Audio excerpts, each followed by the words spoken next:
तो आइए सीधे शुरू करते हैं आज का ये बेहद ही रहस्यमयी और सच कहूं तो थोड़ा डरा देने वाला एनालिसिस। आज हम एक ऐसी लोकल लेजेंड, एक ऐसी केस स्टडी की गहराई में उतरेंगे जो धोखे और एक छुपे हुए दरिंदे की बहुत ही खौफनाक तस्वीर पेश करती है।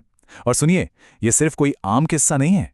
ये इस बात का पक्का सबूत है कि कैसे सबसे बड़ा खतरा कई बार बिल्कुल हमारी आंखों के सामने एक आम इंसान के रूप में मौजूद हो सकता है।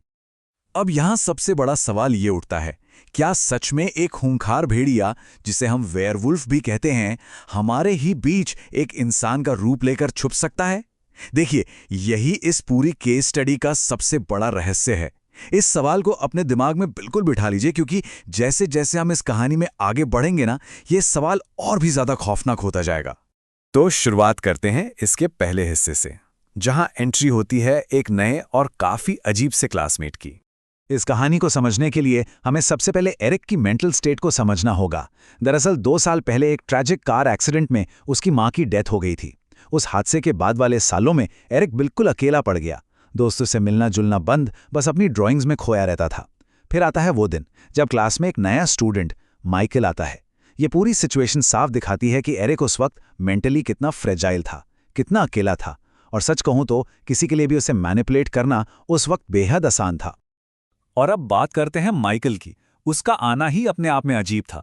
वो बहुत ही ज्यादा शर्मीला था। उसके घने भूरे बाल उसके पूरे माथी को ढके रहते थे और उन बालों के बीच से उसकी चमकती हुई नीली आंखें अलग ही नजर आती थीं। स्कूल आते ही वो वहां के बुलीज के निशाने पर आ गया। लेकिन उसकी ये अजीब सी फिजिकल अपीयरेंस और उसका रहस्यमयी तरीका जाहिर है हमारे दिमाग में शक पैदा करता है। क्या वो नीली आंखें और बालों से ढका चेहरा किसी बहुत ही गहरे राज को छुपा रहा था? आगे बढ़ते हैं दूसरे हिस्से की तरफ, जंगल का वो खौफनाक मंजर, जहां से ये कहानी एक बहुत ही डरावना मोड़ लेती है। तो हुआ ये कि स्कूल के बाद एरिक ने माइकल को बुली होते हुए देखा, पर उसने डर के मारे कोई मदद नहीं की।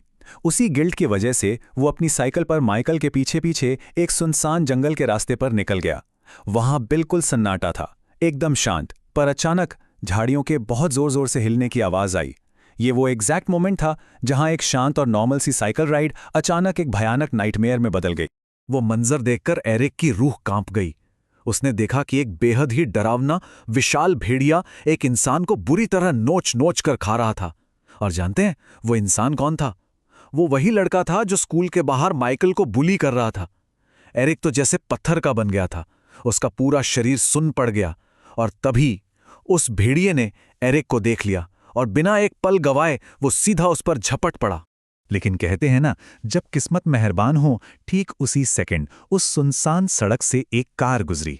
उस कार की हेडलाइट्स की तेज रोशनी जैसे ही भेड़िए पर पड़ी, वो घबराकर वापस जंगल के अंधेरे में भाग गया। जरा सोचिए, अगर वो कार वहां से 1 सेकंड की भी देरी से गुजरती तो एरिक 100% उस खूंखार जानवर का अगला शिकार बन चुका होता। अब आते हैं तीसरे हिस्से पर, एक रहस्यमयी किताब और मिस्टर ब्लैक की एंट्री। यहीं से हमारी इन्वेस्टिगेशन शुरू होती है। इस घटना के बाद एरिक ने पुलिस को सब बताया, पर उन्हें वहां कुछ नहीं मिला। हार कर वो अपने सबसे पसंदीदा और सपोर्टिव टीचर मिस्टर ब्लैक के पास गया। मिस्टर ब्लैक ने तुरंत अपनी अलमारी से एक काफी पुरानी किताब निकाली। इस किताब के मुताबिक भेड़िया, या जिसे टेक्निकल टर्म में लाइकेंथ्रोप कहते हैं, ऐसे जीव होते हैं जो दिखते तो इंसानों जैसे हैं, पर जब वो आपे से बाहर होते हैं या फिर पूर्णिमा की रात होती है तो वो भयानक भेड़िए में बदल जाते हैं। अब देखिए, आगे की कहानी समझने के लिए ये जानकारी बिल्कुल क्रूशियल है। अब हमारे पास यहाँ 2 सस्पेक्ट्स हैं और एक बहुत बड़ी दुविधा है। एक तरफ है माइकल, वो अजीब था, उसकी नीली आंखें थीं और सबसे बड़ी बात, वो ठीक उसी जंगल के रास्ते पर था जहां हमला हुआ। दूसरी तरफ है मिस्टर ब्लैक। वो एरिक के ट्रस्टेड मेंटर हैं, जिन्होंने उसकी मां की डेथ के बाद उसे इमोशनली सपोर्ट किया और उन्हें इन पुरानी किस्से कहानियों की डीप नॉलेज भी है। अगर लॉजिक लगाएं तो सारे इशारे माइकल की तरफ जाते हैं और मिस्टर ब्लैक तो बिल्कुल एक हीरो, एक रक्षक जैसे लग रहे हैं। और सच कहूं तो यही इस केस का सबसे बड़ा और शातिर भ्रम है। और अब हम पहुंचते हैं इस कहानी के सबसे डरावने हिस्से पर, पूर्णिमा की वो रात जिसके लिए पूरा जाल बिछाया गया था। हुआ ये कि अचानक से शहर में लगातार लोगों के गायब होने की खबरें आने लगी। हर रोज कोई ना कोई लापता हो रहा था। मिस्टर ब्लैक ने एरिक को डराया कि उस जानवर ने एरिक के खून का स्वाद चख लिया है और अब उसकी जान को सबसे बड़ा खतरा है। इसी सेफ्टी का हवाला देकर एरिक को मिस्टर ब्लैक के घर पर रुकने के लिए कहा गया। लेकिन वहां मिस्टर ब्लैक ने उसे जो कॉफी दी, उसे पीते ही एरिक को भयानक चक्कर आने लगे और उसकी आंखों के आगे अंधेरा छाने लगा। ध्यान दीजिए, सुरक्षा के नाम पर खुद एरिक को ही शिकार बनाने का पूरा जाल बिछ चुका था। और अब समय आ गया था उस भयानक सच का सामना करने का, उस बंद दरवाजे के पीछे का खौफनाक राज। आधी बेहोशी की हालत में एरिक को मिस्टर ब्लैक के बेडरूम से अजीब सी जानवरों जैसी आवाजें आने लगीं। जब उसने हिम्मत करके दरवाजे के गैप से अंदर झांका तो जो मंजर था वो किसी के भी होश उड़ाने के लिए काफी था। उसने देखा कि सबसे पहले मिस्टर ब्लैक की रीढ़ की हड्डी बहुत अजीब तरीके से गोल हो गई। फिर देखते ही देखते उनके पूरे शरीर पर तेजी से घने बाल उगने लगे। उनका चेहरा आगे की तरफ लंबा होने लगा और उनके दांत निकलकर जानवरों जैसे बड़े बड़े फैंग्स में बदल गए। बस कुछ ही सेकंड्स में वो भला और भरोसेमंद टीचर एक खूंखार भेड़िए में बदल चुका था। एरिक को समझ आ गया था कि दरअसल वो भेड़िया माइकल नहीं बल्कि खुद मिस्टर ब्लैक थे।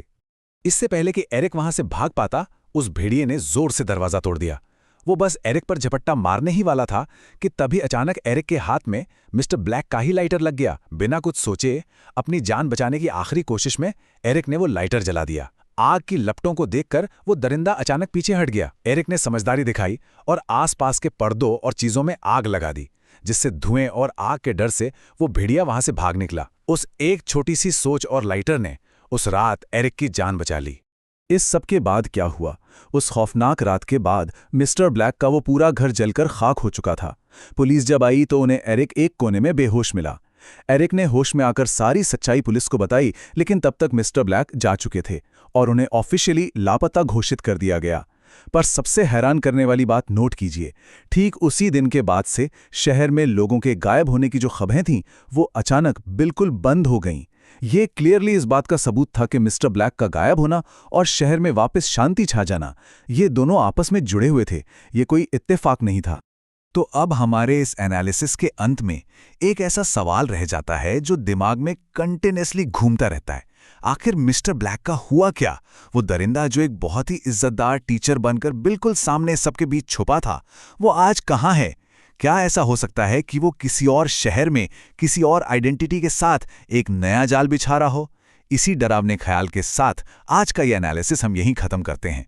ये केस हमें सिखा जाता है कि कई बार जो चीज़ या जो इंसान हमें सबसे सेफ लगता है, वही सबसे खतरनाक भी हो सकता है।